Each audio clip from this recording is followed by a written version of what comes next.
It is my pleasure today to be with Ben Phyfer and the Clemson MBA Phyfer Innovation Hub. And Ben, it's such a pleasure to be with you because you and your family have been so generous to Clemson, and we've also come to know you as you've been a member of our executive board for quite some time now.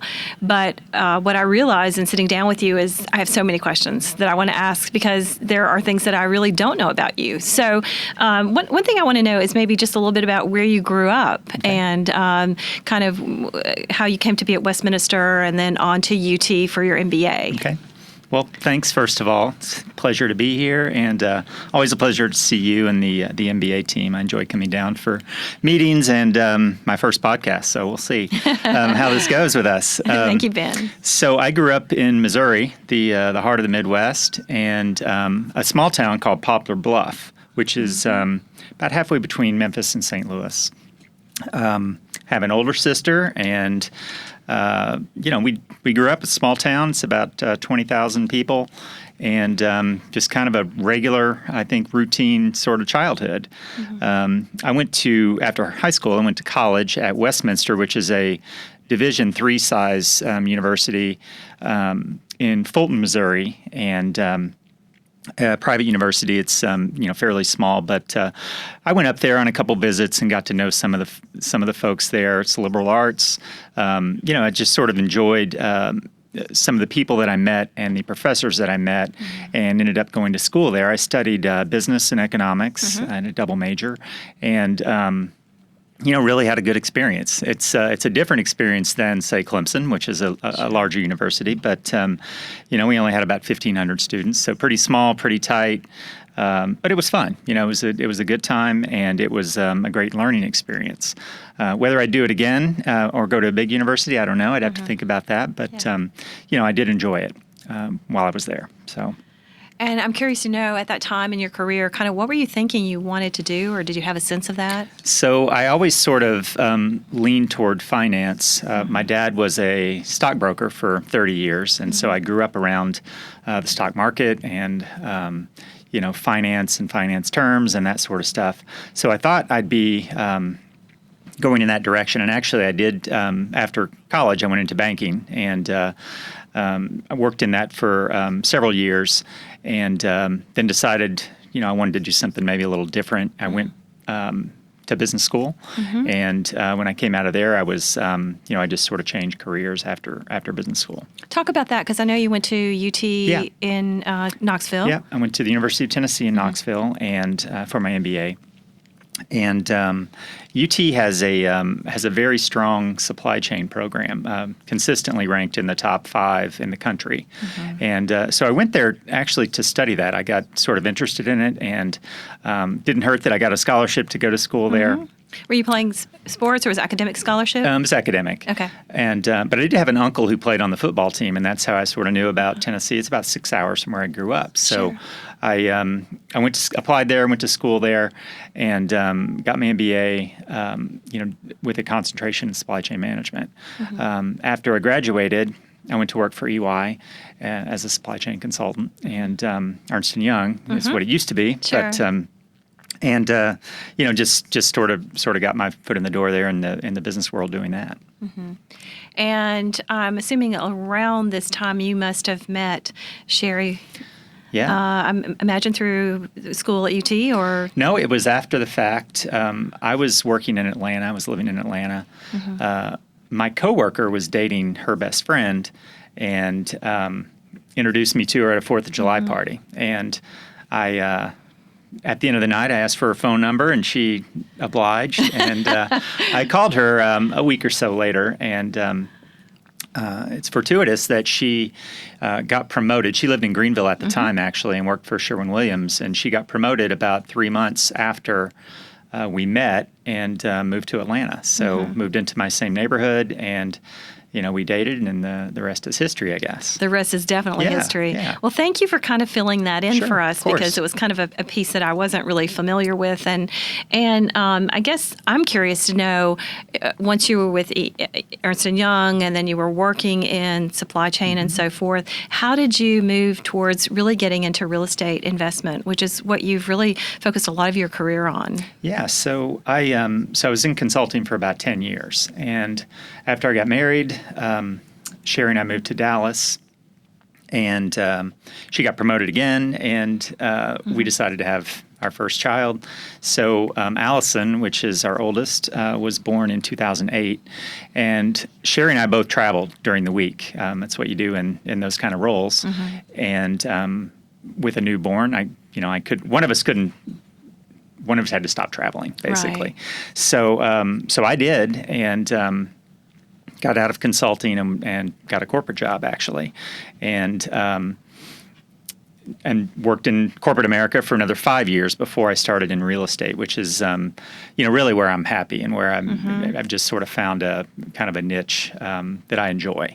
Not that I didn't get great experience from corporate America and from consulting, but I didn't feel like it was my destiny, really, to be in that kind of a role for my whole career. So I've been working in real estate for about 10 years now. Yeah, so I'm really starting to hear kind of the evolution of your career in terms of how it fit with family and supporting Sheree, but I'm hearing you say it was really real estate that is kind of the sweet spot and that you've really enjoyed. Yeah. Can you talk more about that? And I know you've had successful projects in, I guess, Atlanta and Cleveland and so forth. Talk about that a little bit more. Well, so I started in real estate. We lived in Atlanta in a really sort of up-and-coming neighborhood called Virginia Highlands. And because traffic in Atlanta is so bad, people were gravitating towards the city. And we lived 2 miles from Midtown. And so we were right in the, sort of the heart of the city. And we started following this kind of migration of people coming from the outer suburbs, because it's for a lot of people, it's 45 minutes to an hour one way to commute downtown. And so the problem was there were no homes to buy, new construction homes to buy. A lot of small bungalows, older homes, 1920s, that kind of a thing. So we took a chance. I was still working at the time. I was working at SunTrust Bank at the time, but I started doing this on the side. I found a couple partners who were builders, and made some deals with them, and we bought some property in this neighborhood to tear down homes and build modern homes, new homes for these people who wanted to sort of escape the suburbs. And the first one was a fantastic success, and so we just kept on doing it. Awesome. Did about 10 projects in 3 years, and just started really enjoying it. And when we moved to Cleveland 5 years ago, I just decided I was not going to go back to the grind. So again, started investigating, real estate opportunities in Cleveland, and I'm currently a partner in a development company in Cleveland, and we are working on a 40-unit lakefront condo project.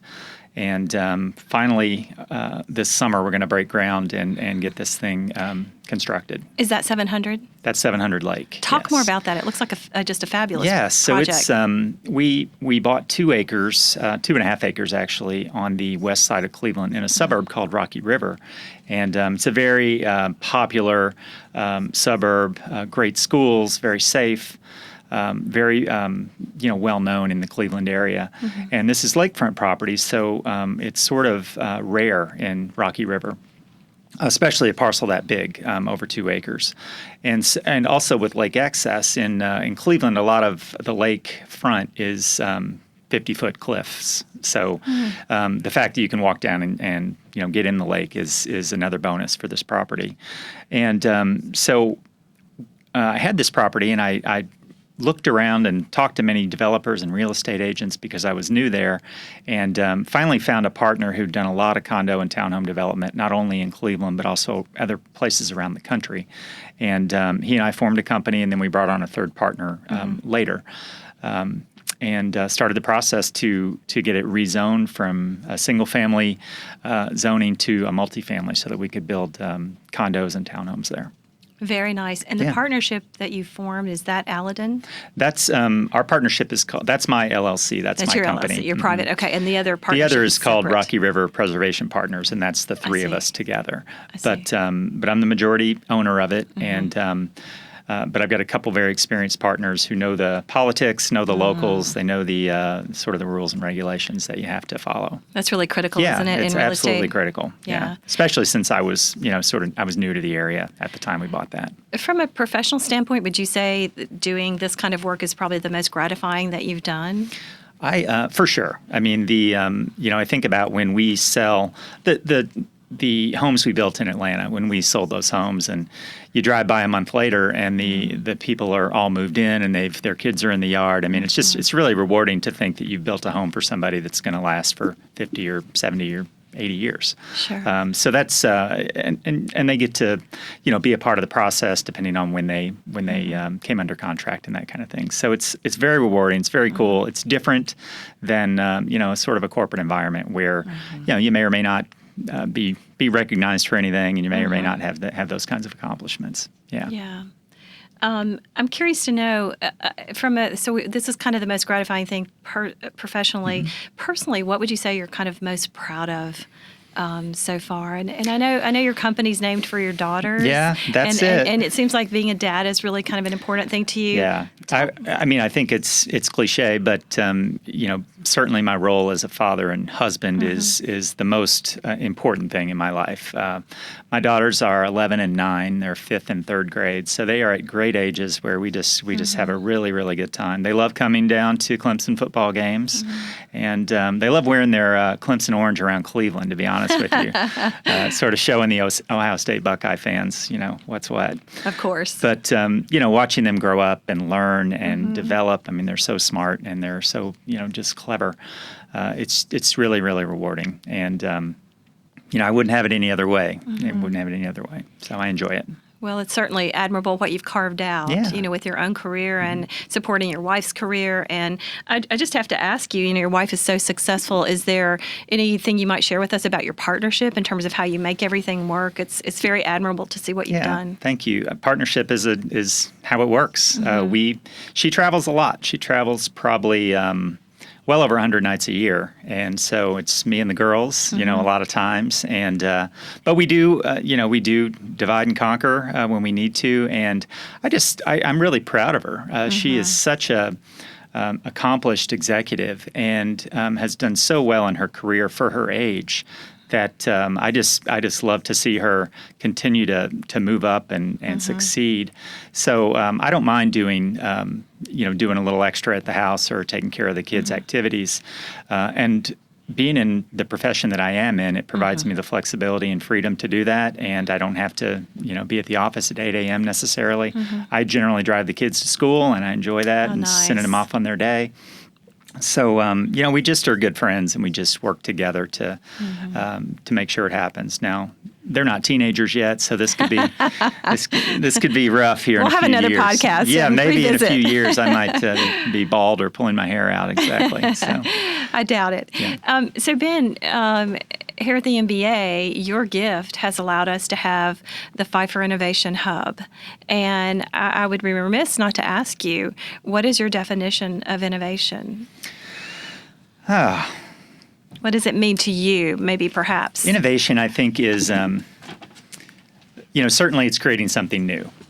It's coming up with an idea and creating something that didn't exist before. If you think about Facebook, for example, that's something that was brand new, that was innovative, that, it's wildly successful now. Innovation can also be making improvements to something that already existed. If you think about the iPhone, is the smartphone much better than the old Nokia you used to use? Absolutely. I mean, where would we be without smartphones? So that's taking something, a vision and building and creating that that didn't exist before. Yet, cell phones did exist and the infrastructure was there. I also think innovation is, anybody who starts a business, anybody who goes out on their own and does something new. is innovative. And in fact, in our history together, Sheree and I, we owned a restaurant and sold it. That was in San Francisco. That was kind of fun to have for a while. We had that for about 5 years. I've invested in oil and gas wells and that sort of thing. Just different things to do, different ideas that sort of interested me and maybe looked attractive from a return perspective. So those, I think innovation comes in many shapes and forms, but the purest form is certainly to come up with a unique idea and to execute on that idea. Yeah. And I'm hearing that you've that visionary aspect. You both are doing that in your worlds. Whatever she's doing, whatever you've done together, certainly in the developments that you've created to help quality of life for individuals. It's very much about having the vision and doing it, and the innovation that then happens. Yeah, that's true. That's very true. Yeah. I'm curious. Do you consider? Tell me something that you like about yourself, and maybe something you don't like about yourself. So I like that I'm organized and methodical, and I guess it comes from my time in consulting and managing projects and that sort of thing. So I make lists and I check them off when I do things. My wife thinks it's a little anal. She's more anal than me, to be honest with you, but maybe that's why we get along so well. So I think that sort of keeps me on track in my daily life, and with kids and things happening. There's just a lot going on. From a thing I don't like, I think would be I don't have great patience. I'm a little impatient, not necessarily with kids, but with certainly in a business setting. I like things to move forward. I don't like to miss deadlines, and so when things like that slip or people aren't holding up their end of the bargain, I get impatient about it. And they say patience is a virtue, but it's really not one of mine. I just no matter what I do, I just don't necessarily have it. And so that's something that I would probably work on. Just relax a little bit, Yeah. Those two things. I'm curious to know, was there a childhood challenge, maybe something through the high school years that you had to overcome? There was. My parents got divorced when I was 13, and my dad, for whatever reason, became kind of scarce in my life, and my sisters too. And it was really hard when you're 13 years old and you're a boy and you don't have your dad around. So that was difficult. And I don't want to be in a downer mood on this recording, but that happened. And my mom did an amazing job in raising us through high school and getting us prepared for college. She was a successful, smart person on her own, and got a PhD while we were in school. Wow. And so she's just very impressive, and she did wonderful things for us, sacrificed a lot for us, and so certainly that had an impact. And to this day, I getting a divorce is off the table for me. It's just not something that I would consider. Not that I don't, love my family and my situation. It's just the impact it has on young children, I think, is really, really hard. Yeah. Thank you for sharing that. Yeah, sure. So as you talk about family, you talk about your mom and having such a strong, female role model in your family, what is your hope for your daughters, as you think about the future for them? What is your hope? Well, it makes me smile to think about that. They're already picking out their dorm at Clemson, so I'll tell you what. And they've got some of their Ohio friends. We want to go to Clemson too. So it's really exciting. I think it's going to be so much fun. We bring them. We come down to a couple games a year with them. They just love it here, as we do. I want them to be free to choose, what they feel like is the right path for them. I want to give them all the opportunity and guidance, that we can, being people in business and people who've, experienced a lot in life. And I want to share that with them and let them, guide them, but let them sort of choose their own path, I think. I just look forward to them growing up and just being part of that, journey with them. It's going to be fun. Yeah, it sounds like you have a great family, and it will be amazing. I'd like to know kind of what you're curious about now. What are you interested in now, and kind of what do you hope to accomplish going forward? Speaking of, I spoke about my mom a minute ago. I was visiting her in Missouri about a month ago, and I took a tour of a co-working space much like this, not quite as big, but certainly similar. And in that co-working space was a startup that really caught my attention and intrigued me. It was two recent graduates of college and their professor who was the chair of the Innovation and Entrepreneurship program at this university, started a company that is similar to Uber. They created an app, and it's out there, it's live, and it is but it's focused on small town markets. So it's not like the town that I grew up in, which is 20,000 people. Uber's not going to show up there. It's just not worth their time, and they have other markets to penetrate. So they've created this business around giving rides and delivering food and jobs for people. They're in about 10 markets right now, all in sort of southeast Missouri and southern Illinois, and all small 10 to 20,000 population markets. And so I'm preparing a proposal for these guys to see about licensing their technology and taking it up to where I live. Interesting. Yeah, I just think there's a tremendous opportunity for these small towns that just don't have this kind of a service. I mean, they want their groceries delivered too, So, absolutely. We'll see where that goes. But that's something that got me really, really thinking that you could roll this out, to many, many places. There's lots of small towns out there that would, and the technology's there. So I wouldn't have to recreate the wheel. I would just sort of work on a partnership with their team. Interesting. Yeah. So, favorite book? What are you currently reading or have read? I'm not currently reading it, but a book that really struck me and had an impact on me was Steve Jobs' biography. This is the one. There have been several out there. This is the one written by Isaacson, and it was the one that was authorized by Jobs before he died. And he said, if you read the book, he basically said, I'm not going to edit your words. You tell it like you want to tell it. And he had access to interview many, many people. And what struck me about it was, I'm a fan of Apple products. I have multiple Apple products, but what struck me about it was his unrelenting focus on the customer. He didn't care how much things cost or how much work or effort it would take to build something. He wanted it to be simple and easy to use for the customer.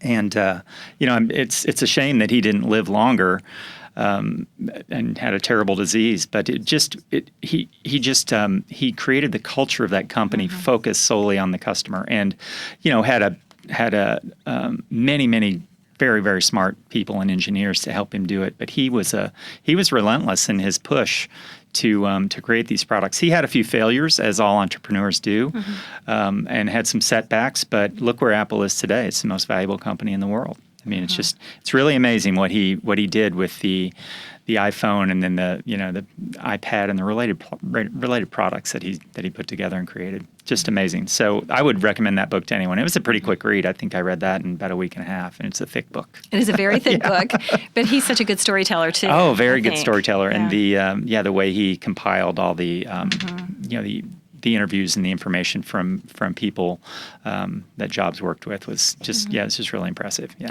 One of the things that Steve Jobs has said is something about your heart and intuition already know what you want to do. And I teach the innovation class in our MBAE program. Do you find that you are one of those entrepreneurs who tend to really listen to your intuition a lot? I mean, once you look at facts and data, do you tend to do that? I'm just curious. I would say I'm more inclined to look at the information and make decisions than I am to act emotionally. And I guess that goes back to maybe my previous career where it's sort of like hard and fast deadlines and tasks that need to be accomplished and that kind of thing. I guess I'm less inclined to to think that way than I am with. I sort of need to see the data and information to make Sure. decisions. Yeah. And as you were talking about that, as you were talking about Steve Jobs and kind of his looking at the customers, and as I think about your, the different types of entrepreneurial things that you've been involved with, and what you're already thinking about something in the future, what is your hope for the Phyfer Innovation Hub? I mean, how do you feel about having that as part of what's happening at Clemson? And these are MBA students, and there's a learning circle has come from this. The hub in itself is where classes are taught. There's a lot of synergies there. Speakers come in.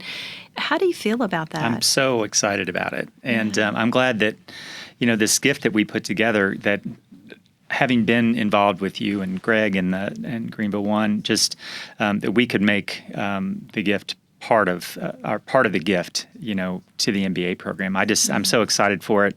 The ideas that you guys have and the focus on innovation and entrepreneurship is just near and dear to my heart. I just love the specialization that you're bringing to an MBA program, in addition to the sort of the core parts of it. But I was one of those people who I was an MBA student 20 years ago, and presenting cases in front of people, and similar to what you do here. And I think it's a great way to, to enable these students to work together more closely, to share ideas, collaborate. I'm just excited about it. I'm excited to see, as you guys continue to work and come up with ideas for it, how best you can utilize the space and get the most bang for the buck.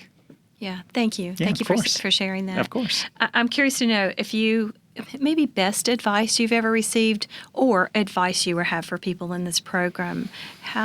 What would you say? I would say, and I've said this before, I would say don't chase a paycheck, because and I did this actually when I graduated from MBA school. I had a couple offers, and I chose the best offer, which was EY. And I think I might have missed out on maybe a different kind of opportunity. And consulting is a unique, I guess, animal in that you're part of a company, but you are loaned out to other companies, and so you don't necessarily become part of a team within a corporation. So I would say that do something you're passionate about. Follow, the paycheck will come, the rewards will come. Do something that you're committed to and passionate about, and don't necessarily follow the money right away. I mean, obviously you need money to pay your bills and such, but the money will come if you believe in what you're doing and follow your heart. I think you'll be successful that way. So if I were to ask, if what advice might you have for people that maybe want to be more creative or more innovative, as you think about what you've done, projects you've gotten involved in, how does innovation happen? What would you say to people who want to just get better at that? I think persistence is important. This condo project that I'm working on, I didn't mention earlier, it's taken us 3 years to get approvals from the city to rezone this property and actually begin construction. And it's been very, very, very frustrating. There's no reason that this project shouldn't have been approved. And we stuck with it. We kept going to the meetings. We kept making the phone calls. We kept working in the community to spread the word about new tax dollars, new money for the schools, new property tax, all these things, not to mention a beautiful new building on the lake. And so, persistence is important. I think also when you have an idea like the small town Uber idea I mentioned earlier, I think being able to execute on the idea, not just sort of let it hang out there, is really important. The follow through and the persistence and the drive to make it come to fruition, to see it through, I think is really important in terms of innovation. A lot of people have a lot of good ideas and just never do anything about it. And you've mentioned this to the board from time to time about working on getting everything approved. But it sounds like now you've gotten things sanctioned. Okay, so you're ready to go. We're approved. We're just working through the final details of our plans and break ground in June, and have move-ins next summer of 20. So Congratulations. Yeah, thank you. I'm just excited to get this one in the ground and get it done. And it's just been a long road. It's been very, very frustrating. But that's the way it went, and at least we're pressing ahead now. So. I have to ask this question just because you touched on those conversations and having to do things to get things approved, from the governmental standpoint. But is that something you'd ever be interested in, a political career? No. No, never. Okay. It's a pretty easy one to answer. Okay, certainly the state of politics now just is. It's really alarming. It just is. Nothing gets done, and so now on the one hand, you think I could get in there and maybe get something done, but I just I don't have the stomach for it. I don't like the way I just don't like the way politicians behave and act. So no, that wouldn't be something that I'd want to pursue. Yeah. Ben, Good question, though. You've accomplished so much in your life and in your career, and in a very full kind of gratifying way. And I guess I'm wondering, as time passes and people think of you, how would you want to be remembered?